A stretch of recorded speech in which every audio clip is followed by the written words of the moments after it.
All the way back, Bradley. What a team effort again, but the lead-out man was a bit odd today.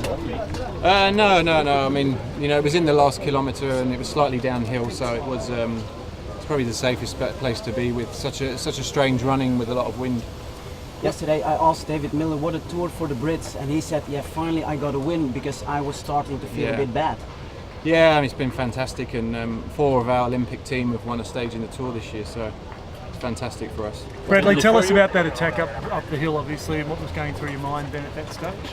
Attack? Well, up the hill, obviously, there was some people moving around, there was some movement. No, it wasn't really an attack. I think there was a lot of people on the climb, and Cadell just sort of accelerated with Jürgen, and then we came up to him, and the road gets quite narrow, and I think it was just more safest place to be, because when we bunch like that, and you're on the sides, there's some crazy people out there. So I think it's just more of a safety thing, and rather than an attack. The last 500 meters, what did you do? What's happened? I just sometimes it's easier to make that effort in the first wheel than 30th wheel if there's a small break in the peloton. So.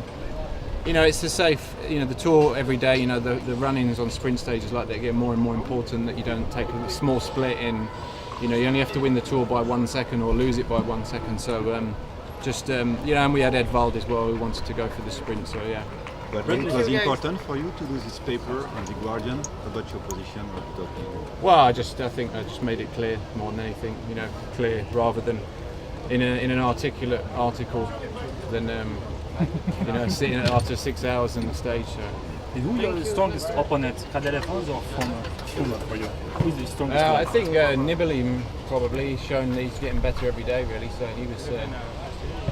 And Jürgen is still very, very strong, although he had some misfortune during the Tour with some bike problems, so he's quite far back. But do you consider Froome as opponent?